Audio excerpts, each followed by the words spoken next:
ಬೆಂಗಳೂರಿನ 500ಕ್ಕೂ ಅಧಿಕ ವಿದ್ಯಾರ್ಥಿಗಳಿಗೆ ಅನಾರೋಗ್ಯ. ರಿಚ್ಮಂಡ್ ಟೌನ್ನ ಒಂದೇ ಶಾಲೆಗೆ H1N1 ಸೋಂಕಿನ ಆತಂಕ ಎದುರಾಗಿದೆ.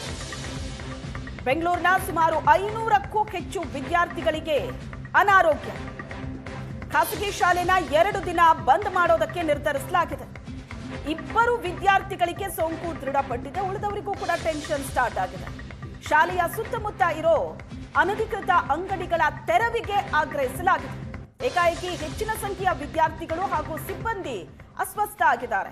ಶಾಲೆಯ ಆವರಣದಲ್ಲಿ ಕ್ರಮಕ್ಕೆ ಆಡಳಿತ ಮಂಡಳಿ ಆಗ್ರಹಿಸಿದೆ.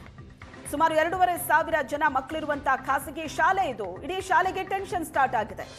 ಶಾಲಾ ಮಕ್ಕಳ ಜೊತೆ 21 ಜನ ಶಿಕ್ಷಕರು ಕೂಡ ಅನಾರೋಗ್ಯ ಪೀಡಿತರಾಗಿದ್ದಾರೆ. ರಿಚ್ಮಂಡ್ ಟೌನ್ನ ಒಂದೇ ಶಾಲೆಗೆ H1N1 ಸೋಂಕಿನ ಆತಂಕ ಎದುರಾಗಿದೆ. ಖಾಸಗಿ ಶಾಲೆಯನ್ನ 2 ದಿನ ಬಂದ್ ಮಾಡೋದಕ್ಕೆ ನಿರ್ಧರಿಸಲಾಗಿದೆ. ಈ ಬಗ್ಗೆ ಹೆಚ್ಚಿನ ಡೀಟೇಲ್ಸ್ ಅನ್ನ ಕೊಡ್ತಾರೆ ನಮ್ಮ ಪ್ರತಿನಿಧಿ ಮುತ್ತಪ್ಪ ಸಂಪರ್ಕದಲ್ಲಿದ್ದಾರೆ. ಮುತ್ತಪ್ಪ, 500ಕ್ಕೂ ಹೆಚ್ಚು ವಿದ್ಯಾರ್ಥಿಗಳು ಅನಾರೋಗ್ಯ ಪೀಡಿತರಾಗಿರೋದು ಏನಾಗಿದೆ, ಏನ್ ಡೀಟೇಲ್ಸ್ ಸಿಗ್ತಾ ಇದೆ? ಈಗ ಕಳೆದ 3-4 ದಿನಗಳಿಂದ ಈ ಒಂದು ಶಾಲೆಯಲ್ಲಿ ಮಕ್ಕಳಲ್ಲಿ ವೈರಲ್ ಫೀವರ್ಗಳು ಕೂಡ ಪತ್ತೆ ಆಗ್ತಾ ಇತ್ತು. ಹೀಗಾಗಿ ಶಾಲಾ ಆಡಳಿತ ಮಂಡಳಿ ಎಷ್ಟು ಜನ ಮಕ್ಕಳಿಗೆ ಅನಾರೋಗ್ಯ ಇದೆ ಅಂತ ಹೇಳಿ ಪರಿಶೀಲನೆ ಮಾಡಿದಾಗ ಸರಿಸುಮಾರು 500 ಜನ ವಿದ್ಯಾರ್ಥಿಗಳಲ್ಲಿ ಈ ರೀತಿಯಾದಂತಹ ಜ್ವರ ಮತ್ತೆ ವಾಂತಿ ಭೇದಿ ಕಂಡು ಬಂದಿದೆ. ಹೀಗಾಗಿ ಈ 500 ಜನ ಮಕ್ಕಳಲ್ಲಿ ಏಕಾಏಕಿ ಕಂಡು ಬಂದಂತ ಕಾರಣಕ್ಕಾಗಿ ಕಳೆದ 4-5 ದಿನಗಳಿಂದ ಇಡೀ ಶಾಲೆಯನ್ನ ಕ್ಲೋಸ್ ಮಾಡಲಾಗಿತ್ತು. ಇವತ್ತು ಶಾಲಾ ಆಡಳಿತ ಮಂಡಳಿ ಇವತ್ತು ಶಾಲೆಯನ್ನ ಓಪನ್ ಮಾಡಲಾಗಿದೆ. ಈ ಶಾಲೆ ಅಕ್ಕಪಕ್ಕದಲ್ಲಿ ಕೆಲವೊಂದಿಷ್ಟು ಹೋಟೆಲ್ಗಳಲ್ಲಿ ಮಕ್ಕಳು ಆಹಾರ ಸೇವನೆ ಮಾಡಿರುವಂತಹ ಕಾರಣಕ್ಕಾಗಿ ಅವರಲ್ಲಿ ವೈರಲ್ ಫೀವರ್ ಕಂಡು ಬಂದಿದೆ ಅಂತ ಹೇಳಿ ಶಾಲಾ ಆಡಳಿತ ಮಂಡಳಿ ಸ್ಪಷ್ಟನೆ ಕೊಡುವಂತಹ ಕೆಲಸವನ್ನ ಮಾಡ್ತಾ ಇದೆ. ಸರಿಸುಮಾರು 2,500ಕ್ಕೂ ಅಧಿಕ ಮಕ್ಕಳು ಈ ಶಾಲೆಯಲ್ಲಿ ವಿದ್ಯಾಭ್ಯಾಸನ ಮಾಡ್ತಾ ಇದ್ದಾರೆ.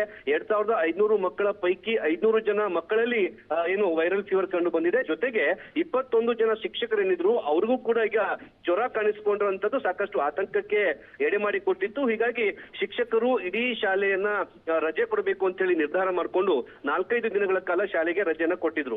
ಈಗ ಶಾಲೆಯಲ್ಲಿ ಈಗ ಆರೋಗ್ಯವಾಗಿರುವಂತಹ ಮಕ್ಕಳಿಗೆ ಮಾತ್ರ ಪ್ರವೇಶನ ಕೊಡ್ಲಾಗ್ತಾ ಇದೆ. ಅನಾರೋಗ್ಯದಲ್ಲಿ ಬೀಳುವಂತಹ ಮಕ್ಕಳು ಯಾರು ಕೂಡ ಶಾಲೆಗೆ ಬರಬಾರದು. ಜೊತೆಗೆ ಅಕ್ಕಪಕ್ಕದಲ್ಲಿರುವಂತಹ ಅಂಗಡಿಗಳ ತಿಂಡಿ ತಿನಿಸು ಅಂಗಡಿಗಳನ್ನ ಕ್ಲೋಸ್ ಮಾಡಬೇಕು ಅಂತ ಹೇಳ್ಬಿಟ್ಟು ಬೆಂಗಳೂರು ಅಭಿವೃದ್ಧಿ ಸಚಿವರಾಗಿರುವಂತಹ ಕೃಷ್ಣ ಬೈರೇಗೌಡ ಅವರಿಗೆ ಪತ್ರ ಬರೆಯುವಂತಹ ಕೆಲಸವನ್ನ ಈ ಖಾಸಗಿ ಶಾಲೆಯವರು ಮಾಡಿದ್ದಾರೆ.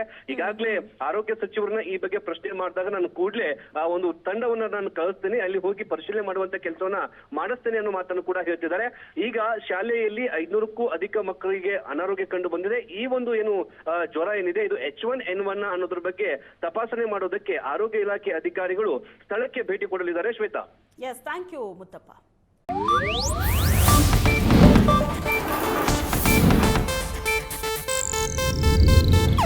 ಇದು ಏಷ್ಯಾನೆಟ್ ನ್ಯೂಸ್ ನೆಟ್ವರ್ಕ್ ಪ್ರಸ್ತುತಿ.